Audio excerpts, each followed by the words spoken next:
Bonjour, je suis Daniel van der Gucht. Je suis là pour vous parler de la maison d'édition La Lettre Volée, qui est basée à Bruxelles et qui est maintenant en activité depuis une trentaine d'années. Cette maison d'édition, je pense qu'elle est durablement marquée par ma rencontre initiale avec deux amis québécois qui étaient venus à Bruxelles, il y a 30 ans donc, pour faire et soutenir une thèse de doctorat en sociologie dans le même service que moi. Moi aussi, je faisais à l'époque ma thèse de doctorat à l'ULB. Et nous avons réalisé assez rapidement que nous partagions les mêmes intérêts, les mêmes appétences pour la littérature, pour les arts contemporains, pour la poésie, en plus bien sûr de nos intérêts pour la philosophie et les sciences humaines.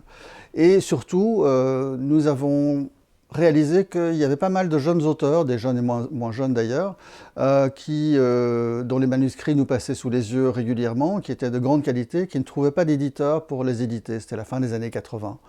Idem pour la poésie et pour les arts plastiques, là aussi, des jeunes poètes, des jeunes artistes qui n'intéressaient pas les grandes maisons d'édition, bien sûr. Ça, c'est aussi un des objectifs de la maison d'édition, c'est de nous faire mieux voir ce qui est parfois sous nos yeux et dont on ne prend pas la mesure. D'où le nom d'ailleurs de La Lettre Volée, qui est une référence à la nouvelle d'Edgar Allan Poe, et qui est une parabole sur justement ce qui nous aveugle, ce qui nous crève les yeux et qu'on finit par ne plus voir. Et nous, avec l'insouciance et l'inconscience peut-être de la jeunesse, on s'est dit qu'on allait créer une maison d'édition qui représenterait donc tous ces talents, qui jetterait des ponts surtout entre la pensée créative et la pensée spéculative, parce que nous avions vraiment à cœur de bien cerner les enjeux de la société moderne, surtout à une époque où la modernité, ses principes, ses valeurs étaient remises en question par des auteurs, des philosophes qui parlaient beaucoup de postmodernisme, notamment dans le domaine de l'art et de l'esthétique, ou de postmodernité dans le domaine des sciences humaines et de la philosophie. Je pense à Jean-François Lyotard avec son concept de fin des méga-récits et des idéologies. Je pense à Fukuyama avec son concept de fin de l'histoire. Et donc on avait vraiment à cœur de réfléchir à ces questions et de voir comment refonder peut-être ces valeurs de la modernité pour une nouvelle génération qui était la nôtre. Il y a des collections classiques chez nous, une collection de poésie notamment, une revue de poésie qui est assez rare, c'est une des rares et dernières revues de poésie papier de langue française, c'est la revue L'Étrangère. Nous avons une collection, même plusieurs collections d'essais sur l'art, sur l'esthétique, sur la société, des questions de société. Et puis nous avons pas mal de livres d'art, de livres d'artistes, et là c'est très variable.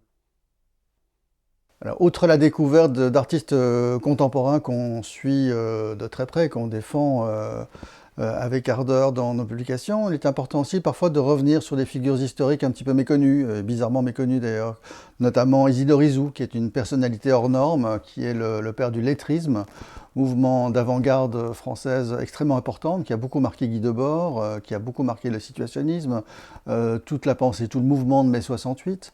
C'est un personnage qui a fait un film remarquable qui s'appelle Traité de Bave et d'éternité. Il a monté des pièces de théâtre, il a écrit des manifestes innombrables. Il avait une dimension presque messianique, c'était quelqu'un de tout à fait étonnant. Et donc là, grâce aux archives et à la collection d'Éric Fabre, on a pu revenir sur ce personnage dans un très beau volume qui s'appelle tout simplement Isidore Isou.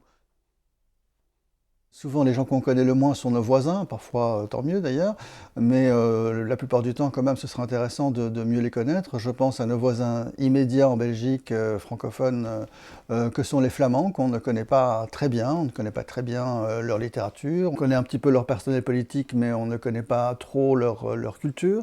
Et de ce point de vue-là, on a publié et même traduit en français un livre qui est paru il y a pas si longtemps en néerlandais, écrit par deux collègues flamands, Jan Battens et Karel van Hazebroek, qui s'appelle Petite mythologie flamande. Alors dans le titre, vous avez le clin d'œil à Barthes, bien sûr, avec ses fameuses mythologies, et ils ont un petit peu eu le même programme, donc essayer de rédiger les petites mythologies, recréer les petites mythologies des Flamands aujourd'hui. Il n'y a pas de moquerie, loin de là, il y a vraiment ce souci de découvrir une culture qui nous est à la fois très proche et en même temps pas très familière.